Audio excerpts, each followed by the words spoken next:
गड्ढा खोदकर घड़ा निकाला जिसमें सोने के सिक्के भरे थे और वो घड़ा सबल को दे दिया और कहा कि जब असली दुख आए तभी मेरे पास आना।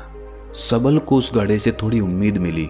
उसने गुरु को प्रणाम किया, धन्यवाद किया और वो घड़ा लेकर चला गया। उस धन से उसने दोबारा व्यापार शुरू किया और अब वो छोटा सा व्यापारी बनकर भी खुश था और ईमानदारी से काम करते करते वो फिर से एक बड़ा व्यापारी बन गया। हालांकि इसमें उसे अब कुछ समय लगा, लेकिन अब वो खुश था। उसका जीवन खुशियों से भरा था। लेकिन आप कितने ही अच्छे हैं, कितना ही अच्छा काम करते हैं, दान करते हैं, पुण्य करते हैं, लोगों की मदद करते हैं, जीवन में दुख सबके आता है। तो सबल के जीवन में भी फिर से दुख आया। उसके माता पिता की मृत्यु हो गई। वो दोनों एक ही दिन मृत्यु को प्राप्त हो गए।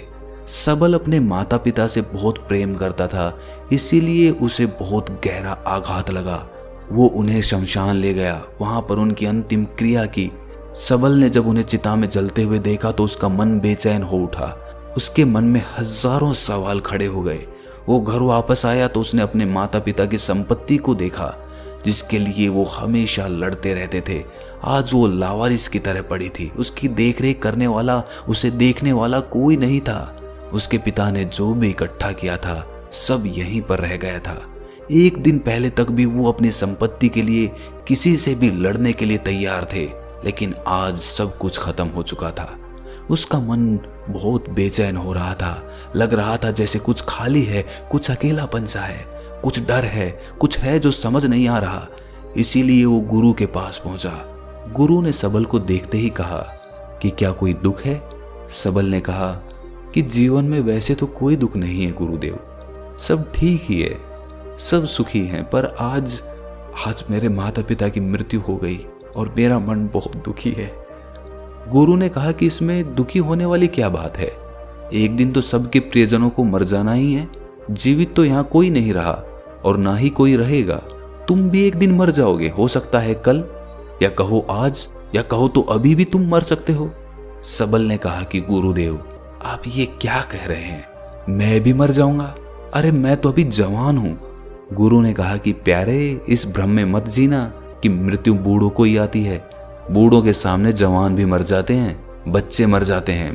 मृत्यु का किसी की उम्र से कोई लेना देना नहीं है। गुरु के मुख से ये बातें सुनकर सबल वहां से चुपचाप चला गया, पर उसका मन जैसे बेचैन हो गया था। वो कुछ खालीपन सा महसूस कर रहा था। दिन रात वो अपने बारे में ही सोचता रहता कि वो क्या कर रहा है, वो क्या है, क्यों है, कैसे है, हम क्या हैं, हम क्या करने आए हैं यहाँ पर? क्या बस चीजों का उपभोग करना और मर जाना ही जीवन का असली मतलब होता है? उसे कोई जवाब नहीं मिल रहा था और उसका दुख बढ़ता ही जा रहा था। कुछ दिन बाद वो वापस उसी गुरु के पास पहुंचा और गुरु को सारी बात बता दी। गुरु मुस्कुराए और गुरु ने कहा कि आज पहली बार तुम्हारे जीवन में असली दुख उत्पन्न हुआ है। वास्तव में यही है जो दुख कहलाने लायक है कि हमें पता ही नहीं है कि हम क्या कर रहे हैं, क्यों हैं, कैसे हैं, कौन हैं हम और हमें क्या करना है।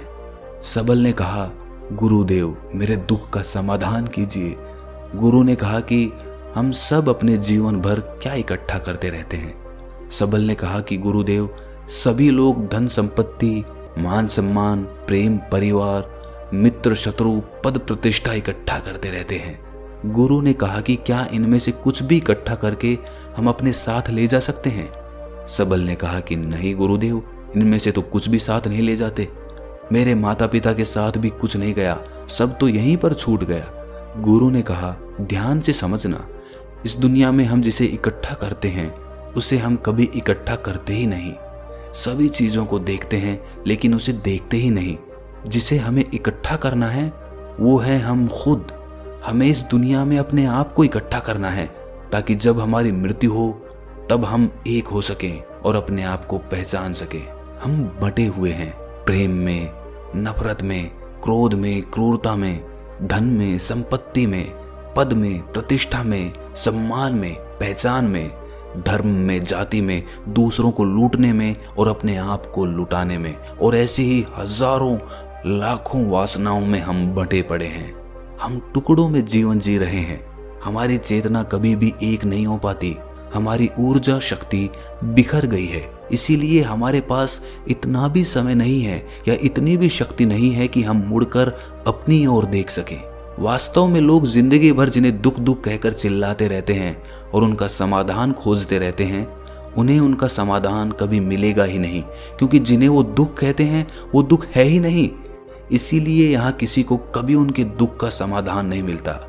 वो बस एक परिस्थिति से छूटकर दूसरी परिस्थिति में फंस जाते हैं।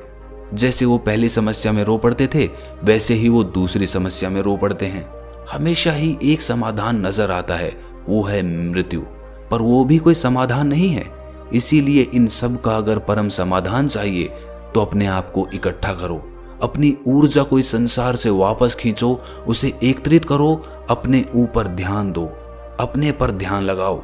मृत्यु से पहले अपने आप को पहचान लो, ऐसे ही बिखरे हुए मत चले जाना। सबल ने कहा, तो क्या गुरुदेव हमें ये संसार छोड़ देना चाहिए? अपनी इच्छाओं को मार देना चाहिए? धन संपत्ति इकट्ठी नहीं करनी चाहिए? क्या हमें यहाँ किसी से प्रेम भी नहीं करना चाहिए? गुरु ने कहा, तुमसे इच्छाएं, कामनाएं और वासना ऐसे ही निकलती है जैसे पहाड़ से कोई पत्थर गिर रहा हो, जिस पर पहाड़ का कोई नियंत्रण ही नहीं है सिवाय देखने के और परेशान होने के। जब तुम एकत्रित हो जाते हो तब जो भी तुम करते हो वो सब नियंत्रण में रहता है, तब इच्छाएं भी तुम्हारी इच्छा से निकलती है। सबल ने कहा, गुरुदेव आपने मेरे सच्चे दुख का निवारण कर दिया है, आपका बहुत आभारी हूं।